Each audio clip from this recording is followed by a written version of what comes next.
Hello? John Kitover. Your Instagram? On Instagram? It's the Clubhouse King. There's a lot of rooms that I'm missing out on recording right now. But you know the person that you I have have a the pass.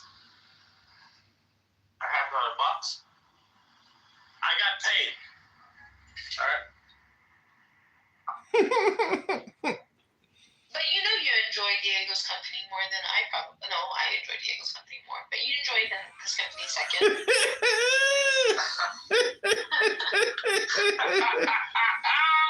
Are you watching the video? Why are you laughing? This is so funny. This is fucking amazing. I got him laughing, dude. Holy You shit. did it. You did it. It's all you, Diego. Oh my god. Oh my god.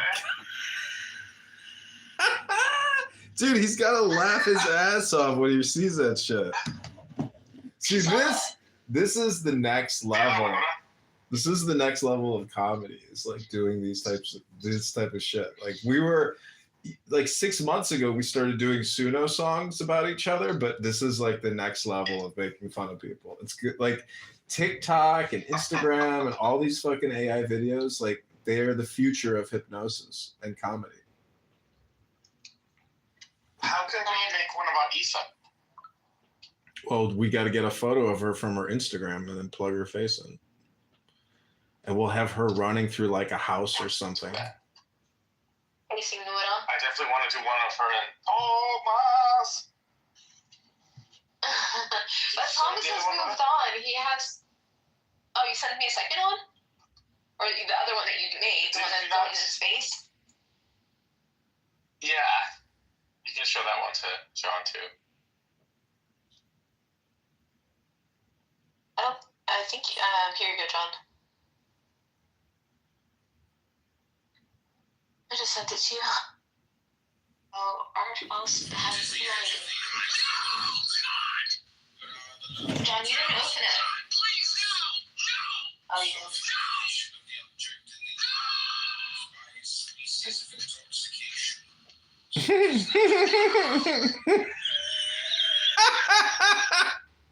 Oh, dude.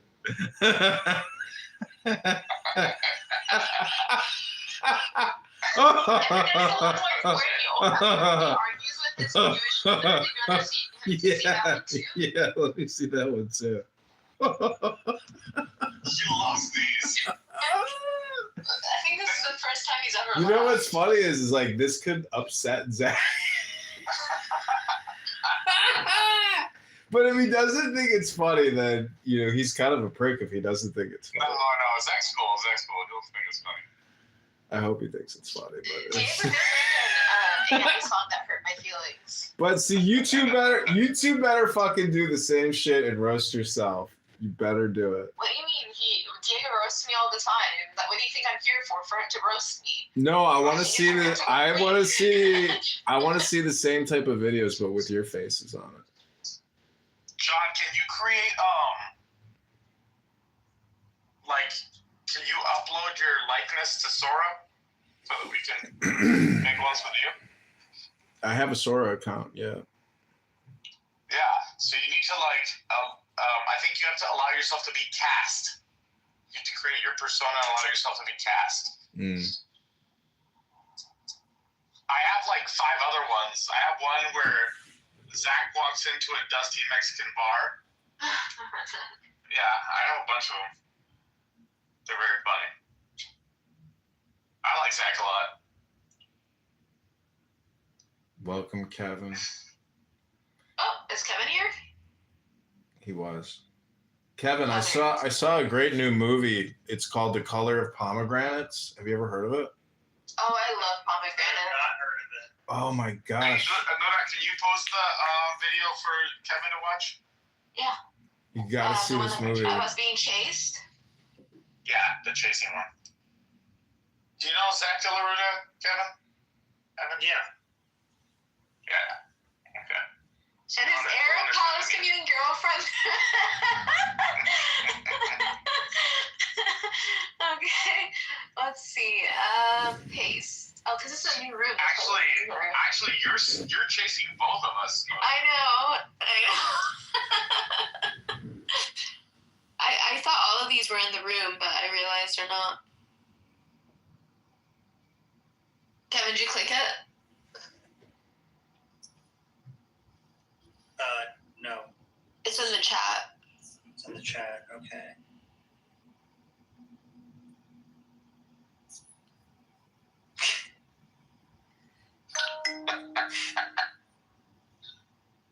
It seems like John Kitover has a better sense of humor than Kevin. Kevin's not laughing. I'm laughing. You're not laughing. It's so funny. He said, "I'm laughing."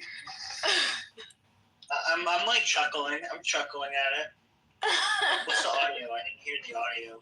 Oh, you didn't hear it. You have to hear it. Oh, Do you want me to play it for you? Hang on, just give me a sec. Give me a sec. Okay, Kevin is sad.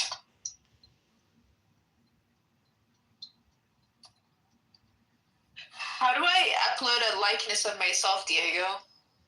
I don't know how to do this. Never mind. I'll figure. No, I don't, but I'll figure it out because I'm not supposed to ask who's you. Who's chasing questions. you in this? Nora. But a much cuter one. A much cuter Nora.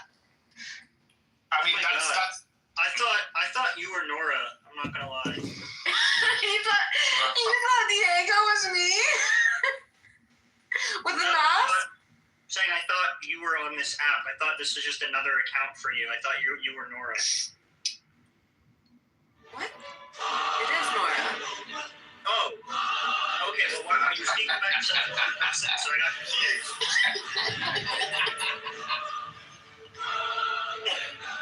Jimmy is very angry. Jimmy doesn't want that. Because Kevin is a character of Nora, so that's why I'm speaking about her like that. About you. Yeah, but it was speaking about the character of Nora, not me. All right.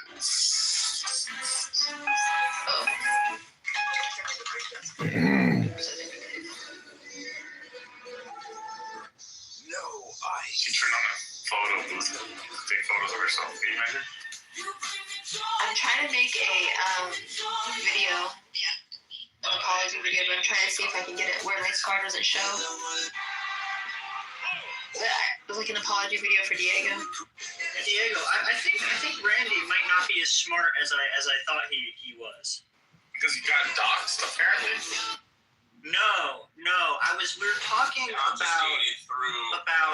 Nick Fuentes' appearance on Piers Morgan, and I think Nick Fuentes is a hard person to argue against successfully enough where it would justify giving him the additional platform. I just kind of think based on the way he presents his ideas and the way he's kind of willing to shift positions depending on the audience and stuff, I think he's just different. But I asked Randy, I was like, well, if you were Piers, what arguments or strategies would you use against Nick? And he was like, well, I agree with Nick, so I can't really think of that. That's a black answer. That's a black man's answer. What did you didn't have breakfast with Jim Yeah, that's actually, I was a little bit shocked by that. Because it's I don't know, maybe there is a position out there that I would find so difficult to defend, it would be genuinely challenging for me to come up with the arguments. But I feel like for everything I believe, I could at least make an effort at arguing the opposite. Well, I don't know, I thought there was I thought Kevin. Let's test it out. Kevin. Sure.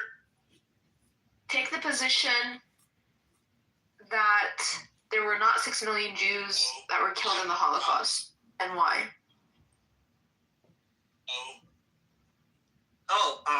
Well, I mean, I know a lot of the arguments that they make. One of the things they bring up.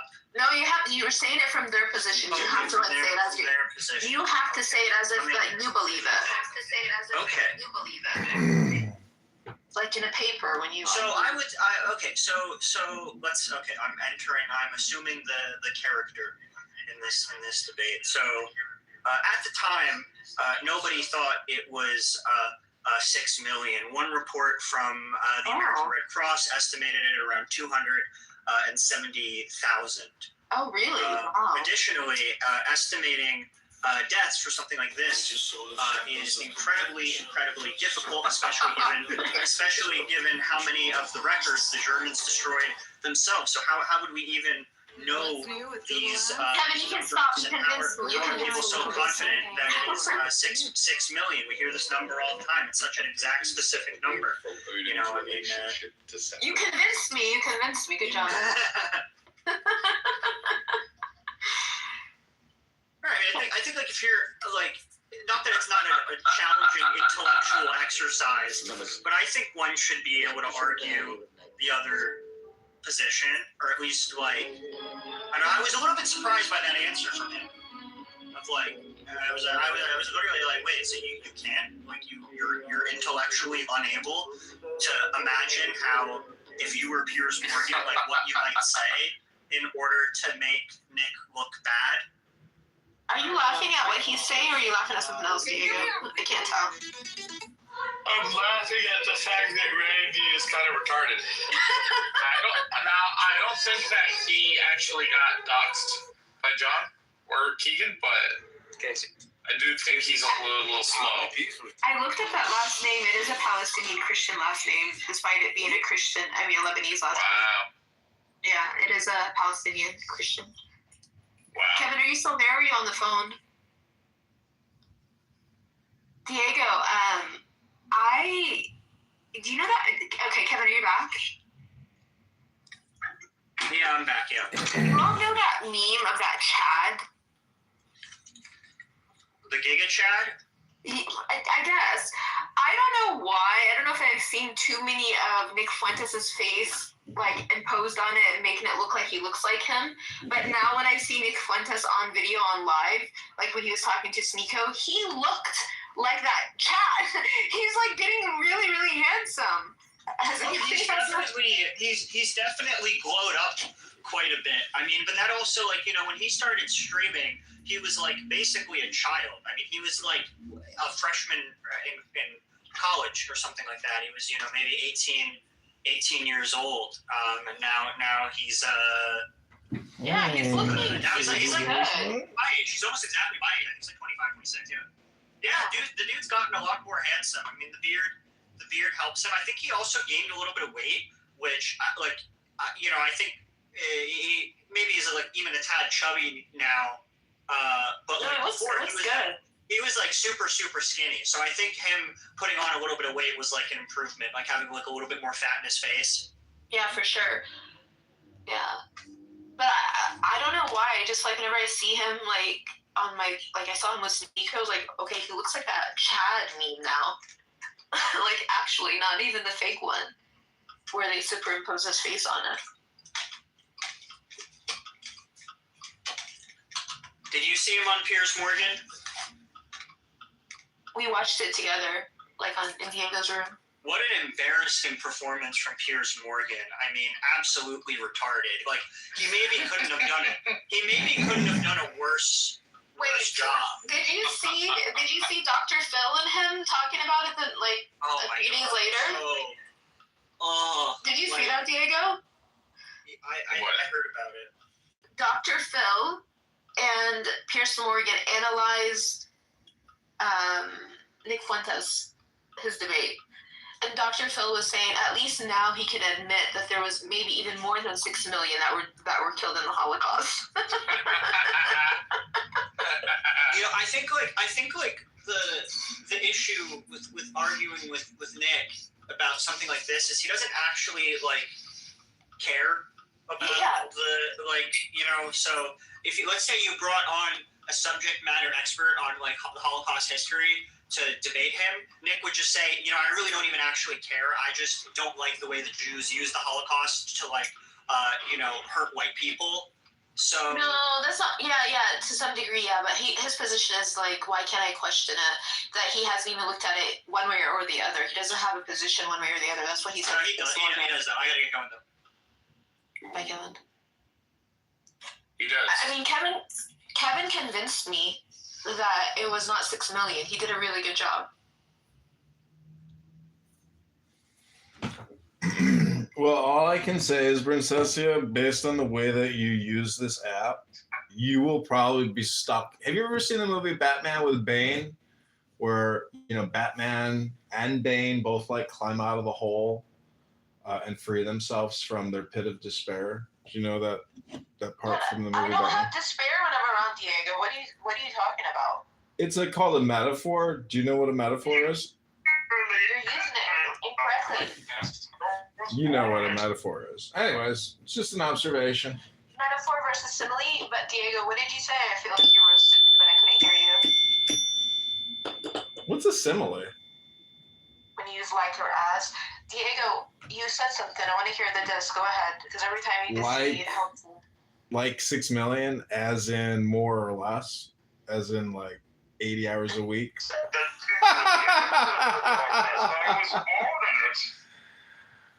I didn't grow up in Clown House. I just recorded it. Hello? You know what my name is supposed to mean, right? I know what music does, but I don't think Diego knows. Hello? Hello?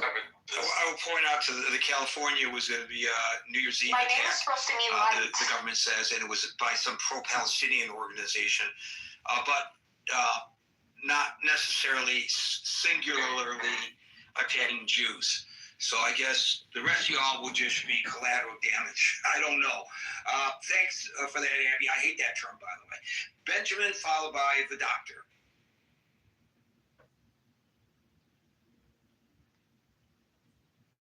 Hey. Yeah, I guess I'll be the first contrary view because I don't have a B&B, but I think it's one thing for people who are on the inside to say how internally consistent their world is and how externally the world is. That doesn't make any sense. But if you want to understand this problem, I think you have to be a little bit honest. There's really two main features that contribute to this dynamic. One is the Bible, And he left us. like the religious, unnegotiable. And the second is Israel, which is like a physical reality. And for 2,000 years, the Bible, right?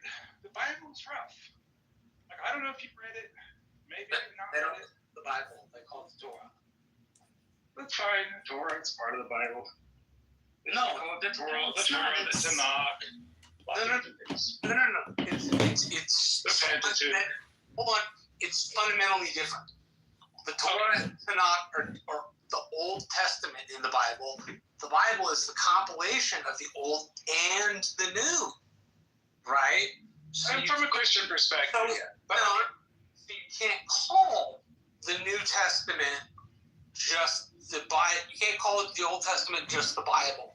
Benjamin, Marshall's not wrong. Marshall's telling you correctly. He's not wrong, but he is stupid. Please continue, Benjamin. We go one at a time in the room. The only people that interrupt are moderators. I'm sorry, Gary, as he says, we'll get to you when he sees you on his device, not when you. Okay. Sorry, Marshall, you're not wrong, though. Well, I wouldn't want to get all wrapped up in analysis, but Scott and I go back and forth on this, pretty much every week. And I was raised on in a Christian context, so with these safe. And I understand, what that means. I walked away from it. I rejected it. I'm no longer a Christian. And I think that that's the morally correct thing to do, because I think that certain religious ideas are just not compatible with my morality. Now, if somebody now look, here's the basic assumption of the Jewish proposition, that there's only one God. No. I've got to corral you, bro. Oh, okay. We're having a specific discussion, not about their legitimacy, but Jews Are we safe? and their safety. Can you The address that? Marshall Rankin Show. For The fucking Marshall Rankin Show. Hey, Marshall fixes everything. Marshall will keep you on the straight and narrow. Stay on topic, Marshall. There's two types of people: people who are Jewish and people who are not. And God prefers the Jewish kind. That's been the message. Benjamin. Well, that's not been the message. That's an inaccurate recitation. In fact, that's the kind of trope that puts Jews in danger. Yep. So you want to come on here and say that you're not going to get away with it. You can go to another room and say it, and they'll probably say, "Right on, brother." But if you're going to articulate Jewish philosophy and Jewish religious teachings, you are more than welcome to, but you better fucking well know what you're talking about. And that's bullshit what you just said. It's not an us against them thing. It's not like the Jews want to take over the world. In fact, we oppose proselytization. It's not written in our book to try to convince you to drop your atheism or agnosticism and become a Jew. We're not looking for you. We're not recruiting you. Don't worry about it. Jews don't go out and grab people off the street and put the heebie-jeebie on them and say, now we have a Jew. They have this us against them, and we hate anybody who's not a Jew is not a full human being, you see. That's not true. So if you want to cite things in the Torah, or as you like to refer, the Old Testament or the Old Bible, feel free, but be accurate. And I think you're a smart enough guy to know that you're being deliberately inaccurate. So, Gary, you're sounding an awful lot like a Jew right now, Gary. Situation to push through the very kind of tropes that put Jews in danger every day. Dr. Me followed by Les. But Gary, what about the Jews that have put the Palestinian in danger, Gary? Dr. Me. Hello, Gary. Can you hear me, Gary? Gary? Les followed by David. Gary, you are sounding like a Jew right now, and it is a Jew, a Zionist like you, that put my Palestinian brothers in jeopardy. Hello? Simon? Hey, Simon, how you doing over there? The thing that we can address directly are these. Last time I spoke with Simon, he's like, John Kitover sounds like what AIDS sounds like. And I was like, no, Simon, that was projection, Simon. You don't do a good impersonation of him. Who, Simon? It's very hard to do his monotone voice. Diego does a really good job of it. He does. Diego's the best at everything. Diego's the best at everything. I'm gonna open a new house. Will you come to my new house? It's gonna be called Diego's the Best at Everything by Nora, his fucking con house secretary. What the heck's going on, Scott? Your audio's on. I don't know what happened with Scott's microphone there, but Sorry about that, Gary. I do not know how that happened. My bad. Sorry, apology. Now I'm curious what Scott's up to. I was actually editing a podcast for the Jewish Farmers Network. I got you. Now I understand. You were scrolling through the audio. Now I understand what I was hearing. Okay, Les followed by David. Go ahead and start all over, Les. Gary, were you able to hear what I said, or do I need to repeat it? Or? Go ahead and basically recap, because I don't want your words to be lost. So, the thing that I think really needs to be addressed that would help the situation Marshall. are the blood libels that are spread every day against Jews. And these ideas have consequences, and they're murderous. And we're seeing we're seeing this all the time. This is why you should issue the apology, Nora, instead of wasting your time sitting here all day. Like, Okay, get the video out. listen, I tried, but my face is way too. It's just like I tried to do a video of an apology. I didn't feel that these people had power, and they could be sloughed off. But for the most bizarre reason, unless you look into it a little more deeply, after October 7th,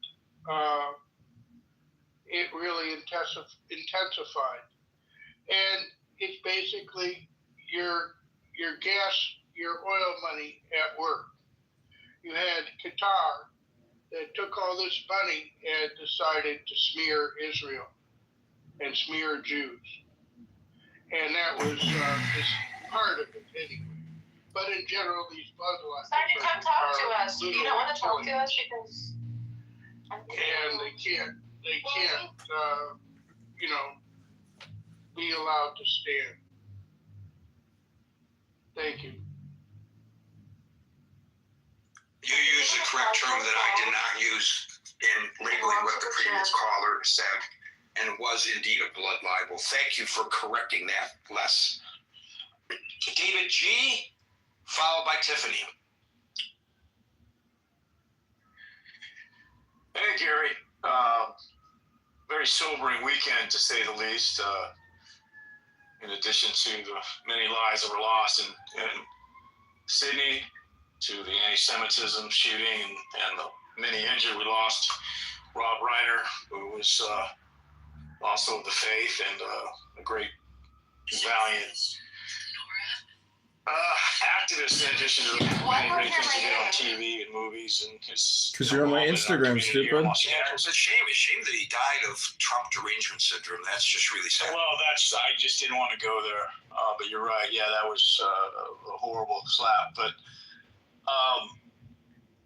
no, I mean, I used to live in a neighborhood where we had several synagogues and in Beverly Hills, and the police. We had the San Bernardino killings, and Beverly Hills police were out in force, cruising the neighborhoods. Far removed from the incident, but not really that far removed. As a non-Jew, but as a person that was raised. Sorry, Nora, I didn't mean to call you stupid. I just, really want you to issue an apology video so you can move on with your life, because your video Okay, this is is my seen by so many apology video. people. I'm so sorry for everything that I said. No, I mean, you got to issue it on your YouTube, on your Instagram, on your TikTok. I'm recording myself right now. Oh, okay. All right. Well, But great. I'm so do glad all look my like a work is done ventriloquist. here then. I do look like a ventriloquist, and I'm not appropriately dressed. You're a clown? It's that much of a threat. Australia is interesting, Gary, because on the one hand, it was settled by similar folks that helped settle this country, coming from England, What happened to my face? predominantly a Judeo-Christian faith background, settler class of people that came there, irrespective of their indigenous issues that we had. But yeah, I'm disappointed, Gary, that the Prime Minister did not be more vocal about the anti-Semitism and the response to what had happened. Recall in 2002, Balinese bombing my killed ancestors were disregarded, dishonored, I believe it was. 88 of those were Aussie nationals, and the reason I emphasize that is because most Australians could name or know somebody that died, or knew somebody that died in that incident. That's how small a country Australia is, 25 million people. And then, of course, in 2005, there was another bombing where 4 were killed. So the government and the country to continue to continue to message properly, I think we're ultimately worried about upsetting or continue to upset their 250 million plus Muslim population in Indonesia to the east of them. So they're obviously trying to message and be, as somber numbers they could, but at the same time not inflame. The Indonesian government was very slow to execute and go after the perpetrators, claiming political and other issues that they didn't want to inflame further. So there's a lot of issues, Gary, with regard to battling this scourge of anti-Semitism, particularly against the religion that is blamed the most for this type of activity and action. So I'm not saying that there aren't anti-Jews everywhere, regardless of political persuasion, but it tends to be messaged as either, racist right-wingers or leftist, pro-leftist champions of a movement against the Israeli government for the Palestinians. Whatever strike that it comes in, it clearly ends in a situation where we don't cure the problem. And of course, 2,000 plus years or more, actually 3,000 plus years of anti-Semitism that's faced the Jewish people and religion doesn't help either, because there's 8 billion people on the planet, Gary. There's 8 billion people on the planet. And I believe under 20 million, 15 to 20 million Jews, if I'm accurate or inaccurate on that number. But it just bespeaks 15 million. 15 million on the planet. Thank you, Abby. 15 million. So this is, and to your point, Gary, about the massive contributions of the religion and the people to academia, to medicine, science, from Einstein on down, going back. I mean, there's been a massive contribution for their sheer numbers to not be lost on the world in terms of. And this is where even in the 21st century, Gary,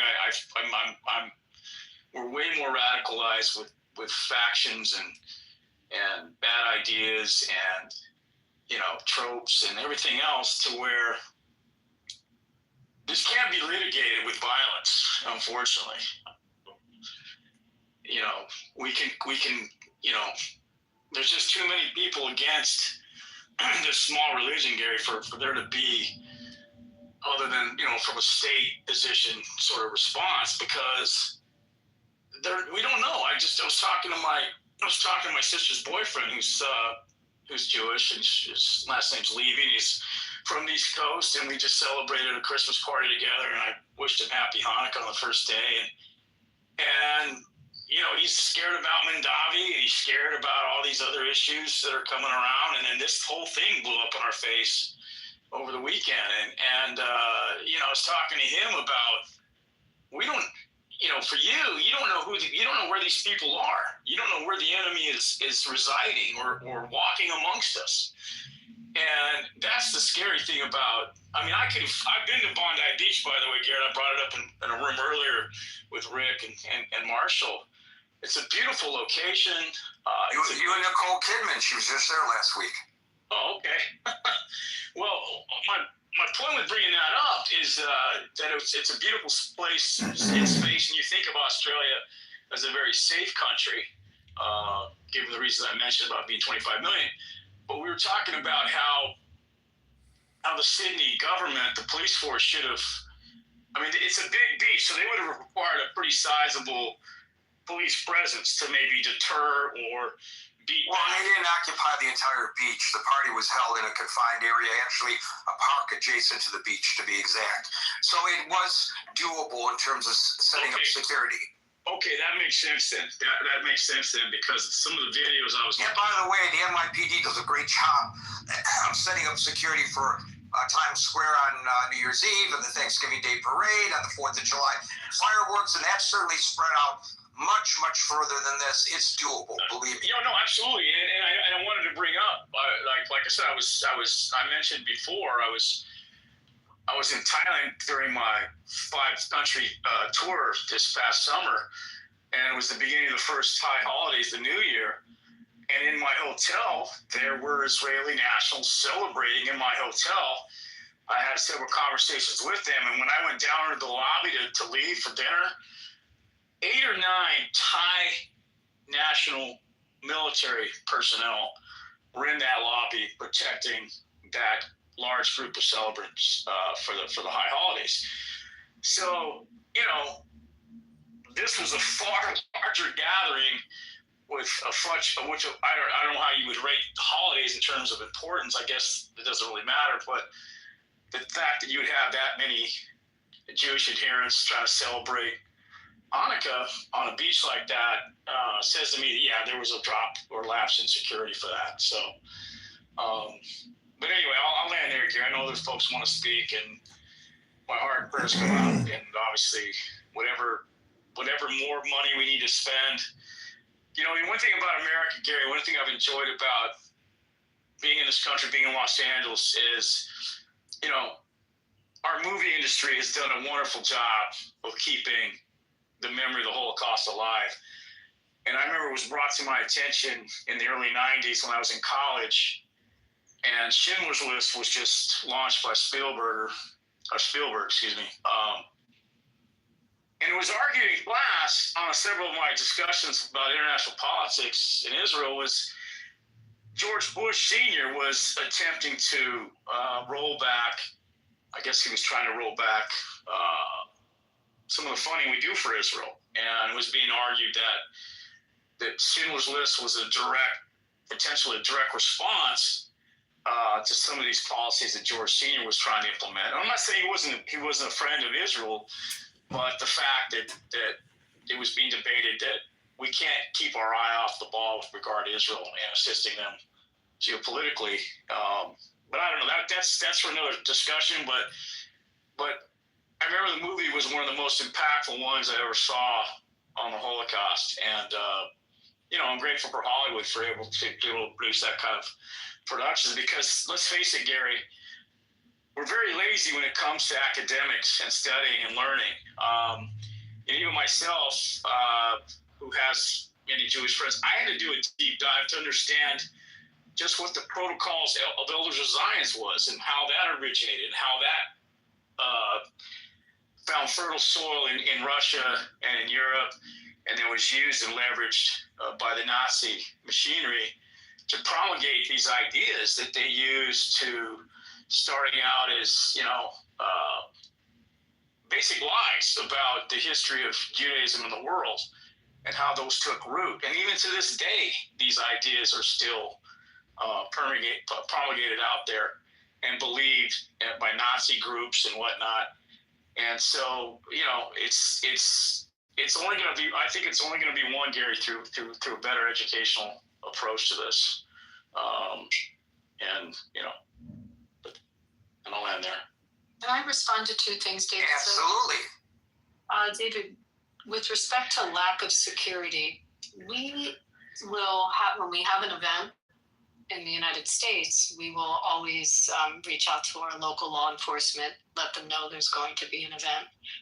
We do hire private security. And, you know, in the United States, we'll have private security that's armed.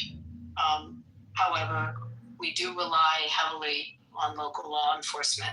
I believe when you read the accounts on how much in Sydney they were being assisted by local law enforcement, there's a real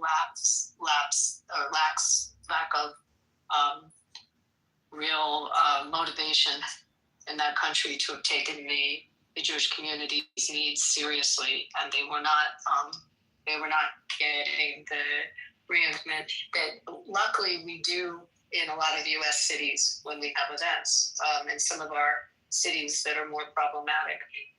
The first thing. The second thing is I'm actually friendly with Stephen's sister, and no, that wasn't the motivation on doing Schindler's List whatsoever. You grew up in a very identified family, and if you're in LA, his mother owned the Milk and Honey restaurant, which was a dairy kosher restaurant. He did Jewish traditions and raised his children with a strong identity. And there were other motivating factors to making Schindler, but it wasn't because of George Bush. Okay, thanks for clarifying that. I was aware that his mother lived in the city for a long time and had that business. But thank you for clarifying that. Appreciate that. Thank you, David and Abby. We'll go to Tiffany. And by the way, we are now at 6:05 Eastern time, so we will no longer be inviting folks onto the stage, but we are into extra time, which means that everybody on stage and in queue will have the opportunity to speak. We go to Tiffany, followed by Z. Gary, I think I was skipped, but that's okay. I'll wait right there. It's in the order in which I see it. People on the stage, buddy. That's the best I can say. I can't follow when people slide down to another location. I know that sounds unfair, but I cannot do that. It's beyond my abilities. So that's why we do it this way. Tiffany, followed by Z. Okay, thank you, Gary. Thank you so much. This is a wonderful conversation, and I'm grateful to have this space to share. It was 1999 when I was a live-in nanny in Newton, Massachusetts, with a girl who was going through her bat mitzvah as I was converting to Catholicism, and she and I spent that year together parallel with religion and learning our religions, and it was an amazing experience for me, getting to immerse in the religion and learn and grow. And then been a high school teacher for a long time, and every year we are reading Night by Elie Wiesel, and we are Boy in the Blue Striped Pajamas, and watching Freedom Writer, and teaching about the kids that this could happen now. And yet still, here we are in this society where it is not appreciated how powerful words are. Words have power, and so much, wherever they are, there is a lack of respect for the language that gets thrown around, like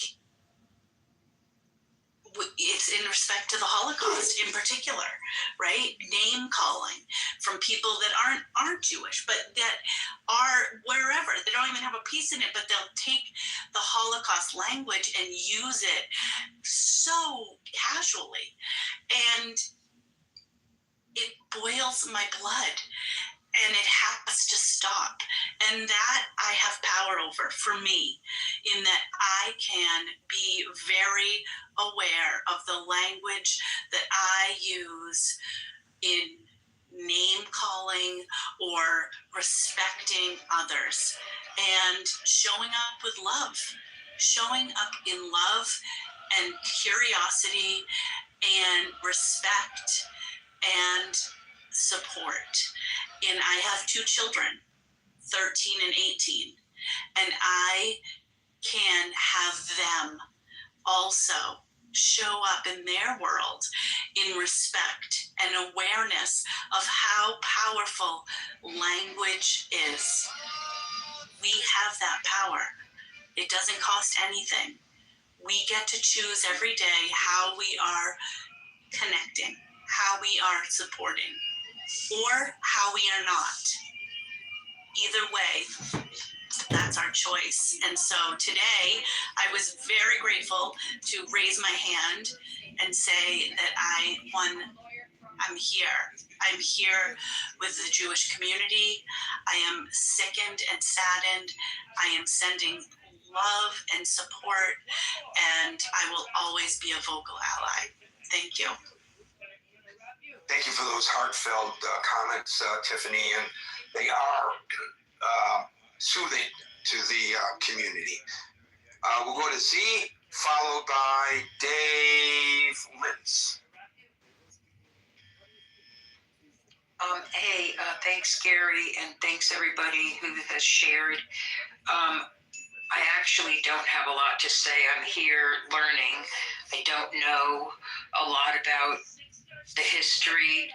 And so I kind of just said, yes, I wanted to come up on stage because I was identifying with, I also feel like there's been some incredible setback in people, and the violence and the, I guess you call it rhetoric or something, seems to have popped up again. And it does concern me, and I just say that I hope that, you know, as we move forward, that that a lot more people decide to look at themselves in the mirror and ask themselves, you know, what they're going to do, who they are, how to, you know, this is some kind of a historical hatred that I don't really understand, because I don't know why people are carrying on for so long with it. That's my own ignorance, that's all. It's probably something to do with human behavior or something, but I wish everybody well here, and I care about you guys, and I really appreciate the way that this space educates me and other people. And also, Gary, I appreciate you asking people questions, qualifying questions, because I don't understand a lot of things either, but I just want to say happy Hanukkah, and take good care. And that's it. Thanks. Thanks. Also very appreciated comments from you. Yeah, a lot of people don't get it that when I ask a question, it is to qualify what they were saying. And instead of fighting, they should embrace that as an opportunity to expand on their point. But anyway, some people, maybe because in a lot of the rooms, people jump down each other's throats. People just presume that's what I'm doing here when I ask them questions. Still learn. People are starting to get it. Thank you, Z. Dave, followed by Raid. So over the last 11 months, I have been in room where AB was. Okay, so I've been quoting many what AB have spoken. So AB, if I've spoken wrong, please correct me. So I was on 21st May 2025 when the two Washington DC diplomats killed. I was with the Jewish, there were like 20 over Jewish, and they were all silent when they hear the news. I know exactly firsthand how Jewish react when this happened, right? And they went around and asked each other, have you done anything good? Have you done enough good lately? The first thing they do was to self-examine if they have done enough good, so that in future there's a chance, there's a less likely another Jews got killed by this kind of hate against the Jews. So I know exactly how Jews feel. And I know exactly when a rabbi in a synagogue got attacked and he protecting the Jews in the rabbi and what he would say before he get killed. So I know exactly how they feel. So I also want to quote the most important words that AB said. AB, please correct me if I've spoken wrong. AB say they come for people on Saturday, and then they will come for people on Sunday, right? So if AB, I misquote you, please let me know. Because, yes, AB, you want to say something? Exactly what I said. Yes. So, and I urge everybody remember this, okay? There are 50 million Jews. And with the Jews, I would say, you only 50 million. You cannot survive without the help of the 2.5 billion Christians out there. You can't fight alone. It's not enough. And I've been saying this to them or shouting to them. So what Israel is doing right now is recently they have invited 1,000 pastors from US to bring them to Israel, to help them to understand the root of the Bible is in Israel, right? And their plan is to increase 1,000 pastors to eventually 1 million pastors from US, right? So there is silver lining of all this thing happening right now because of the Christian American, they understand if they bless the Israel, it will end up according Genesis 12:3, it will bless the United States of America. And so you have a Florida mayor, right? Recently, December 8th, has already banned in Florida the Council of Islam American Relation. Okay. So and Texas along with the Muslim Brotherhood. Yes, and another one is Texas, right? And they are all trying to ban these two organizations. In favor of the Muslim Brotherhood ban, they did facilitate some of the nascent terrorist groups that grew into things like Hamas, as well as Al Qaeda. Yes, what it means is Trump's teams understood what the Genesis 12:3. Okay, so they understand what AB just spoken. They come for people on Saturday and they come for people on Sunday. And so the Trump team understood this precisely. And Trump team is accelerating this preemptive preparation before they now coming to people on Saturday, before they coming to Sunday. Preemptive, okay? David, not everybody. Yes. Protestant Christianity is a dominionist. Yeah. So this is why we see increasing attack on Christmas market. Okay. So AB spoke about Marshall. Yes, they think that Israel is special, but dominionists are the only people that believe they have to possess the Holy Land in order for Armageddon to happen. The people you're talking about. Can I just also clarify that the Muslim Brotherhood is a movement, an organization, a philosophy that is not meaning Muslims that have brotherhood. It's a specific organization. It needs to be clearly stated that this is not a statement about the entire religion, the Muslim religion. It has to do with an organization that is has roots actually going back to the time of the Nazis. Some very similar philosophy. There are many Arab nations that are at odds or enemies with the Muslim Brotherhood, and those nations are also allies of the United States. It had ties to the Holy Land Foundation and yes to the Hezbollah, Hamas, and the Houthis, but also to Iran. So it needs to be really clearly distinguished as to who they are, and anyone can just pick up your phone and Google, however you research and read who the Muslim Brotherhood are. And if you want deeper reading, just look at their connections to Hitler and to the Nazi movement as well. Thank you. To that point, Abby, there are three guys from Egypt, one of whom is a retired high-ranking Egyptian army official who is still consulted on today on certain matters and who has developed weaponry for the Egyptian government to fight terrorism, for the Egyptian army to fight terrorism. And they are devout Muslims, but they are vehemently opposed to the Muslim Brotherhood, and they, of course, could see the distinction. They feel that the Muslim Brotherhood was attempting to take over, and they did for some time, the Egyptian government to the horrifying detriment of the populace there.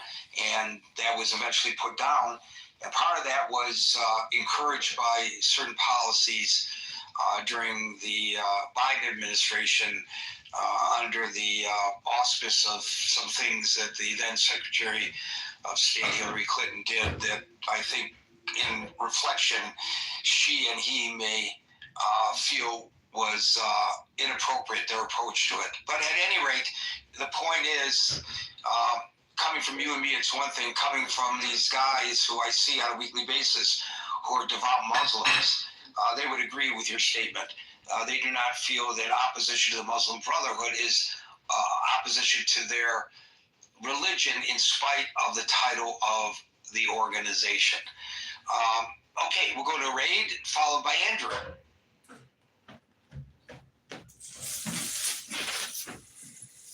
Hello, Gary. I just want to say that the police cannot protect you, that you have to arm yourself and be vigilant and always be situationally aware. We are in dark times, In this Christmas season, the mind virus of violence and stupidity is everywhere. So be very diligent and careful, and always, never look at your cell phone if you don't have to. Always be vigilant and ready to fight.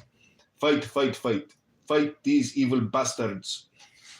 I agree wholeheartedly, and I think Abby alluded to this earlier, that at least in the United States, the Jewish community, which has by and large been very reticent to this. I mean, most Jews aren't people who bear arms. They're not people who are, can see themselves as tough guys like the Israelis do to defend themselves and their community. More and more Jews are starting to lean in that direction. I don't think enough, but I think it's starting. And unfortunately, the more events such as the one we just saw in Australia that occur, the more Jews will understand that they have to learn martial arts, if nothing else. Even if they don't pick up a gun, which is fine, and difficult in some communities. And of course, congregation to congregation, you're going to get different responses from rabbis about whether they ought to even bring a gun into the sanctuary, and you find that in the Christian faith as well. There is a tendency to toughen up. Maybe too little, too late, but hopefully not too late and not too little. Abby, did you want to say something? Just one other thing, along with actual weapons and learning to defend ourselves.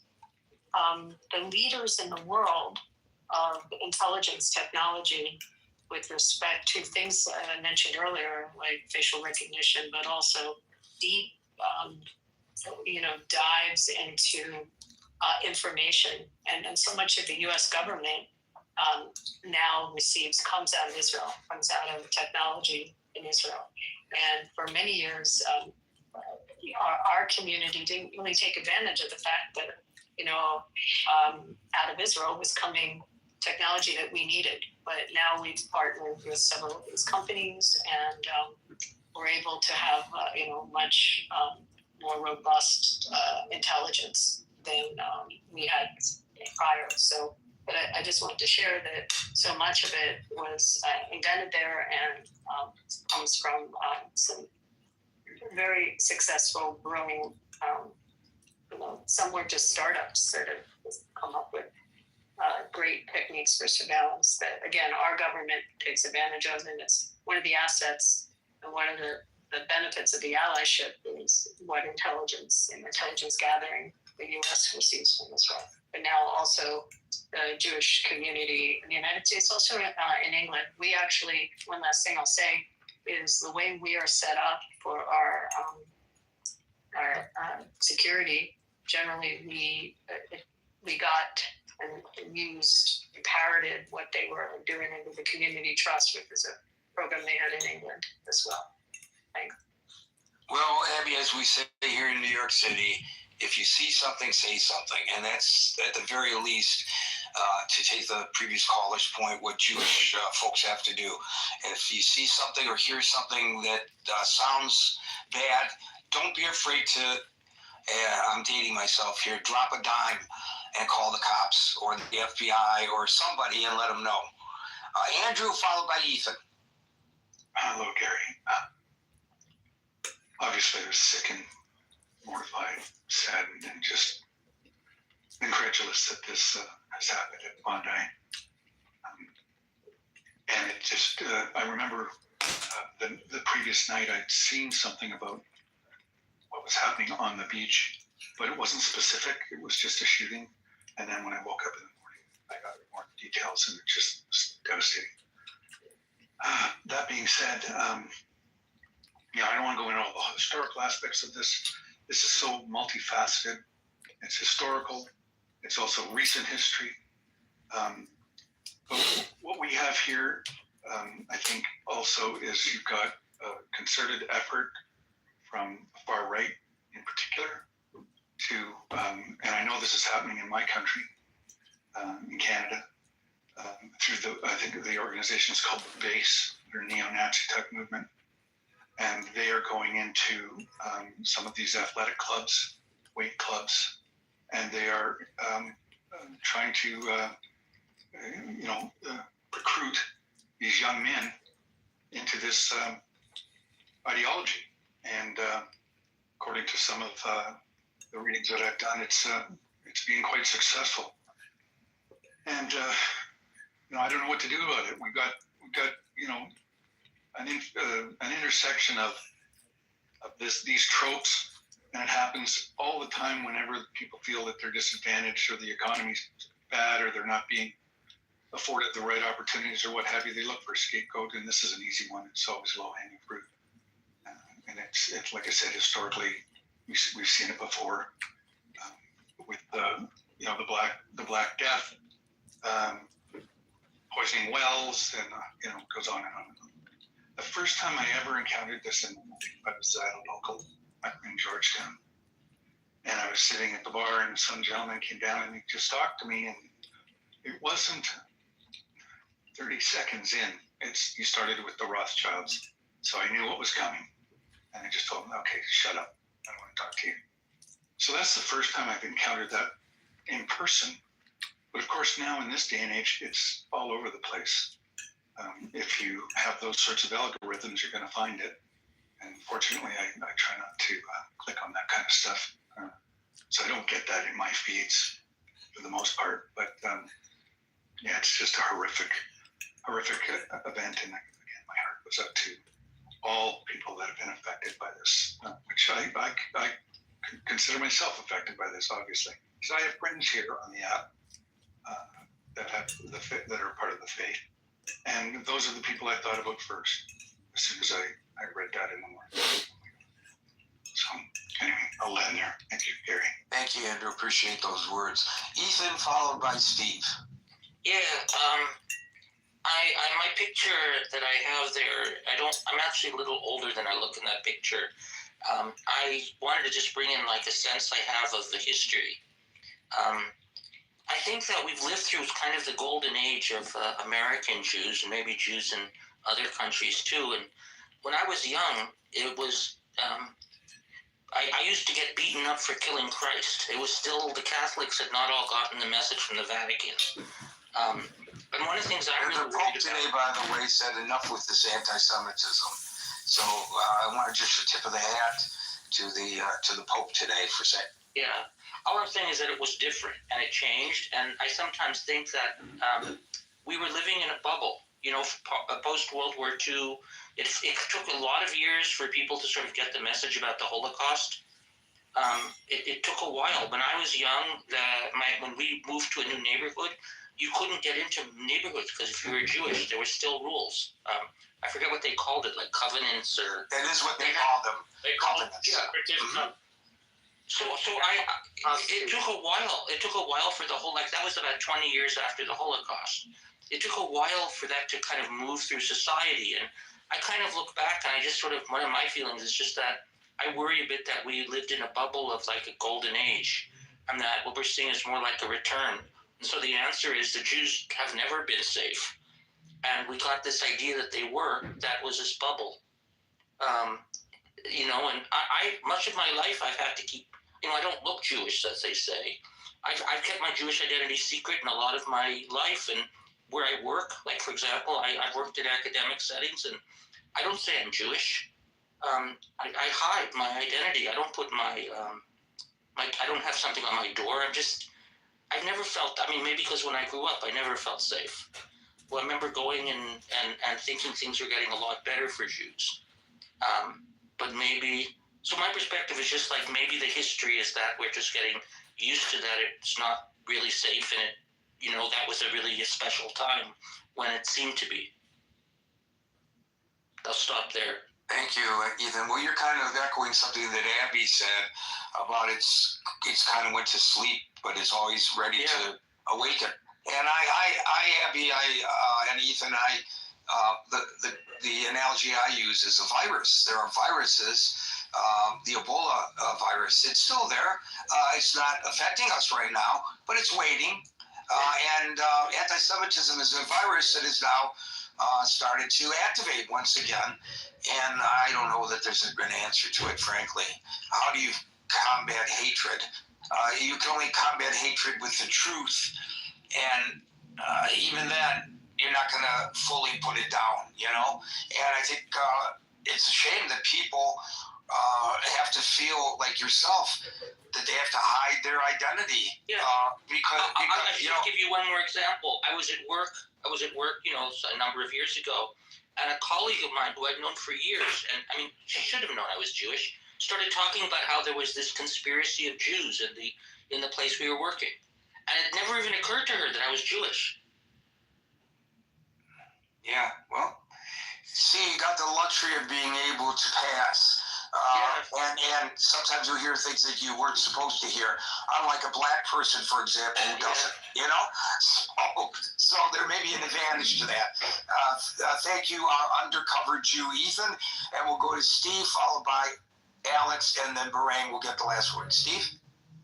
Yeah, Gary, I got probably a little different take on that. I think there's two major components at play here. I think number one, and this isn't so much just a Jewish, but a cultural.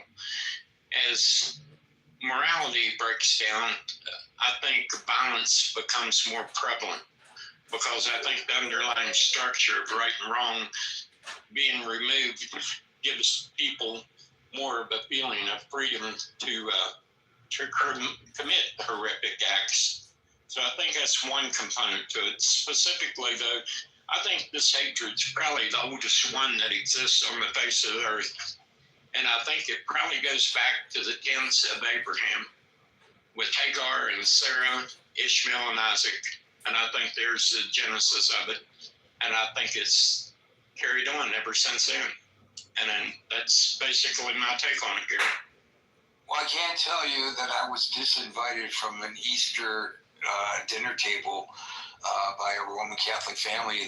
The daughter invited me because I was alone. My family was, they were winter Texans, so my parents were in Texas, and I was working. I worked Easter Sunday to allow one of my Christian friends to have the day off. I worked an extra day that week, and I was invited to their Where did you work in South Texas? No, I didn't work in South Texas. Oh, I thought you did. No, I said my parents were down in the Rio Grande Valley. So it was. So the young lady said, "What are you doing on Easter Sunday?" And I said, I'll stop by someplace, grab a bite to eat. No, come down. And when the father found out that there was a Jew at the table, you killed our Savior. You invited, he says to the young lady, you invited a Jew on Easter Day, and they killed our Savior, Jesus Christ. And I was ordered out of the house. She was mortified, and her mother was mortified. But I said, no, that's okay. It's his house. It's his dinner table, and he has the right to determine who sits at his dinner table. And I took my leave, but it's that kind of thing. Alex, followed by Barang.